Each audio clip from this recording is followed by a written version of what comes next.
बरं, एखाद्याचा असा असतो की भाऊ 38व्या वर्षी गेला पण तो 15 वर्ष सिगरेट ओढत होता, तर ती फॅमिली हिस्ट्री होत नाही. म्हणजे जेनेटिकली ट्रान्समिटेड हा जो भाग आहे त्याच्यामधला तो.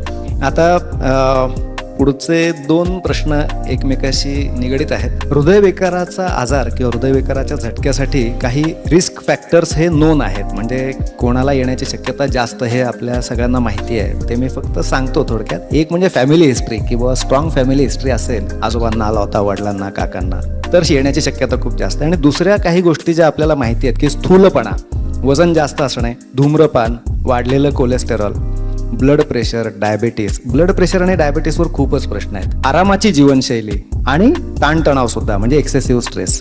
तर आता 2 प्रश्न असे आहेत, एक हिरेमठ सरांना, एक नाईक सरांना आहे. की पहिला असं आहे की यातलं जर काहीच नसेल, म्हणजे मला फॅमिली हिस्ट्री नाही, मी बारीक आहे, मला कुठल्या सवयी नाहीत, व्यसन नाही, सगळं ठीक आहे, काम करतो, व्यायाम करतो, तर मला हार्ट अटॅक येणार नाही, तर मग काय गरज आहे, कशाला त्रास करून घ्यायचा. आणि जरी दुखलं छातीत किंवा धडधड झाली तरी काय गरज आहे, मला काही होणारच नाही, हे एक. किंवा दुसरं म्हणजे इतकी स्ट्रॉंग फॅमिली हिस्ट्री आहे की मला येणारच आहे, मग मी कशाला तरी काळजी घेऊ, मग मी कशाला, मी मला पाहिजे तसं राहील, नाहीतरी येणार, नाहीतरी येणार. तर ह्या दोन्ही गोष्टी कितपत बरोबर आणि काय केलं पाहिजे.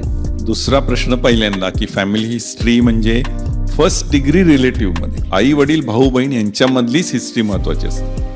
काका मावशी यांची अजिबात नाही. त्यामुळे त्या सावटाखाली राहू नये कोणी, हा एक भाग.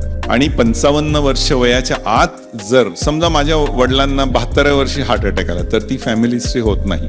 55 वर्ष वयाच्या आत जर फर्स्ट डिग्री रिलेटिव्हला हार्ट अटॅक आला असेल, अँजिओप्लास्टी झाली असेल, स्ट्रोक झाला असेल, तर मग ती फॅमिली हिस्ट्री मानली जाते. बरं, एखाद्याचा असा असतो की भाऊ 38व्या वर्षी गेला पण तो 15 वर्ष सिगरेट ओढत होता, तर ती फॅमिली हिस्ट्री होत नाही. म्हणजे जेनेटिकली ट्रान्समिटेड हा जो भाग आहे त्याच्यामधला तो, असं मानू की एखाद्याला आहे, तर त्याला अशी फॅमिली हिस्ट्री की भाऊ बहीण यांच्या सगळ्यांना 55 वर्षाच्या आत झालेलं अँजिओ असा प्रकारची माणूस आहे, तर त्यांनी जर ह्या गोष्टी पाळल्या नाही की मला होणारच आहे काय उगीच म्हणून पाहिजे, तर आधीच मरकट त्यात मद्य प्याला असं ते होणार. हा, म्हणजे तुम्ही तुमची रिस्क जी आहे निसर्गाने दिलेली ती अजून खराब करून घेताय by not following certain simple rules of life.